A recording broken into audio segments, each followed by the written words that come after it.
Dragon Ball, horror, kaiju, and more. Steven's Toy Reviews. Hey there collectors, it's going to be Steven here, and welcome to another unboxing video where today we are going to be taking a look at the first half of Super7's Toho Ultimates Wave 1, and we're going to be taking a look at Godzilla 1989, thanks to Super7 for sending Wave 1 out for me to take a look at. Now, I'm going to go ahead and address the elephant in the room. We got Wave 4 up for order, and I do want to make mention of this right now. You know, Super7 has made mention continuously with their Ultimate stuff.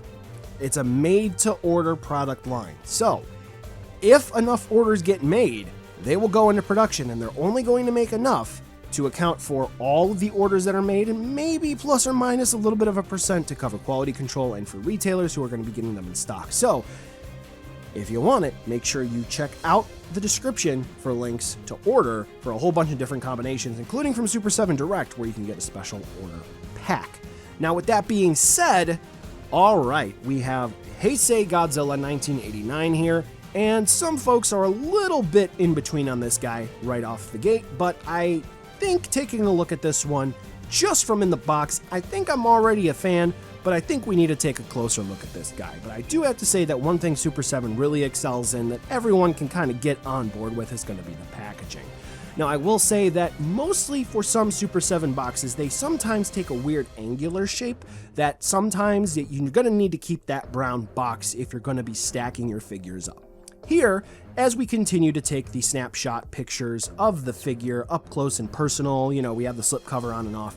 For the Toho Ultimates, they don't come in the normal Super7 brown box. They actually come in more so like a brown shipper box that just has the production information on there. There's not like a TMNT logo or a Thundercats logo. There's not like a Heisei Godzilla or Toho logo. It's just more so like a warehouse stock logo or product information on there, if you will. So you can toss those, no shame in that game, and you can just stack these boxes like you have pretty much the rest of your collectibles, just because this is a more so form-fitting square than some other Super7 Ultimates boxes, and that's not a slight whatsoever. It's actually really nice because it's more so a big cube, and it just goes in your corner or in your closet while you have this thing on display. So with that being said, now that we're going to go ahead and, as I like to call it, snap back to reality since I have everything synced up, you can see I got my scissors over here because I'm going to need them, and I got my knife. The slipcover, I think, is definitely going to be really impressive here. It's not really textured too much. I thought it would be super duper embossed, but it does have a nice feel to it. Like, you can feel a little bit of the keloid scarring here for Godzilla. The actual Japanese characters here for Godzilla versus Biollante are embossed a little bit as well. So it is cool to see that they did go the extra mile. So it's nothing that's going to be like super raised and ridged out, but it's good to the touch. All right, so let's go ahead and slide this off, because that is like the piece de resistance for Super7 collectors. All right, now that we got this out of the way, slipcover's gone. Here he is. Hi. Okay, so we have Godzilla, we have the alternate head, the damaged hand, we have his turtleneck collar, and then we have the hand parts. So the only way you can really open this up, unless you want to destroy it by the bottom, is there is going to be like what I call them a little sticky circle here. So we'll cut that. And that's another thing. The boxes are like a nice satin finish.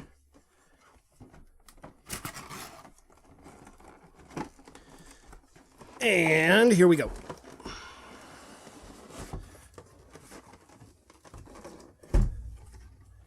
All right, so I have a limited space here. So as we go, I have to remove things. So, bye-bye box.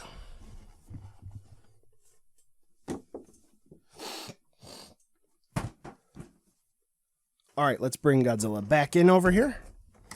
There he is in all of his glory. All right, cool. So we do have a separate tray where his tail is kept. So let's go ahead and cut the tape for that. We have tape in 4 spots.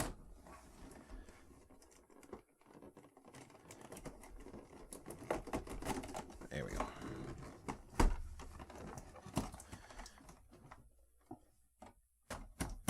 There we go. All right, so first and foremost, we do have the tail. Now, if you may have seen, because, I mean, you're subscribed, right?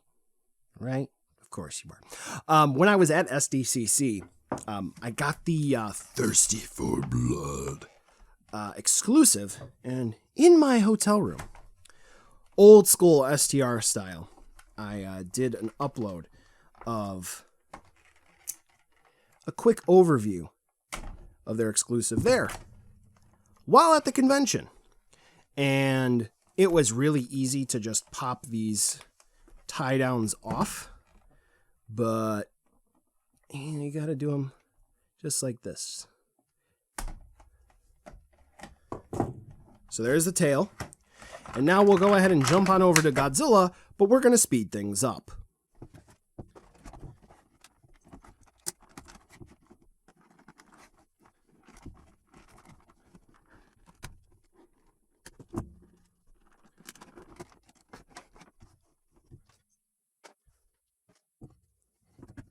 Okay, I think that's everything for this guy. Woo, here we go. Here is Godzilla. So we have the different hand parts, which all I gotta do is just do a little something like this and just pop the hands out. I had a trial run with the Thirsty for Blood Godzilla, so I'm almost like a professional. I know what I'm doing. Come on, there we go. Okay.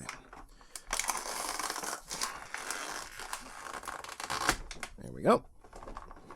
And now, to give me some more room, Godzilla himself. Oh, my hands are kind of stuck.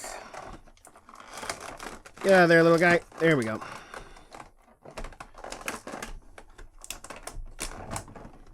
Aha! There we go. Alrighty. So here is the big G-Man, Godzilla. Okay. So one of the first things that I do want to address that it seems like some folks are having an issue with is the tail. What I will say is, first and foremost, if you're ever having an issue with this in any figure line whatsoever, Super7, anything else, anything, where this isn't quite working for you. You do this and you're like, oh, it's not working. What do I do? Heat the hole. Heat the hole, not the joint. Heat the hole. Don't heat the ball, heat the hole.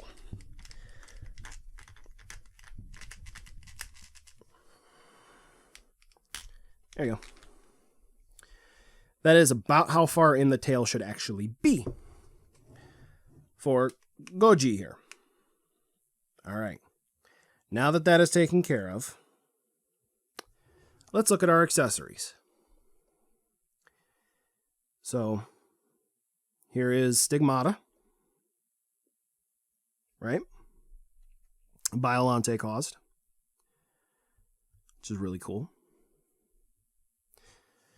Here is the Roaring head sculpt.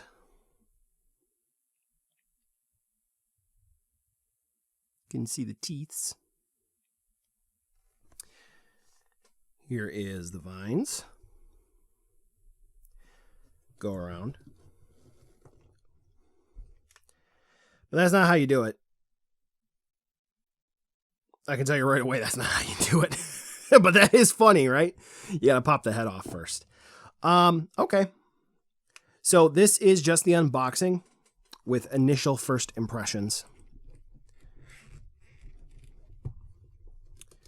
All right. So how do the joints feel right out of the box? So as someone who has experience with these sorts of figures, right?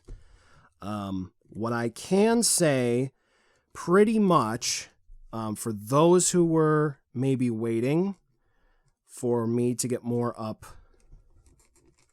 for my Thirsty for Blood,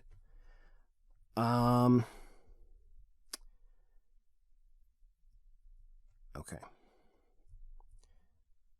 See, this is why you want to make sure you're using heat if it's needed. So I got to use heat on this guy. It seems like the joint tolerances are just a little bit different on this guy in some areas. Like he will be needing a heat treatment. Okay. So I am noticing like elbow and wrist here will need it. And I want to check these knees off camera. Oh, there we go. They're moving now. Okay. Yeah. And then there we go. Head popped off with relative ease. Okay.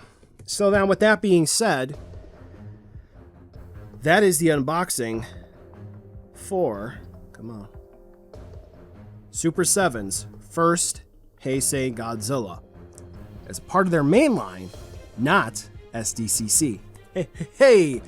And with that, I'm going to be working on Biolante next.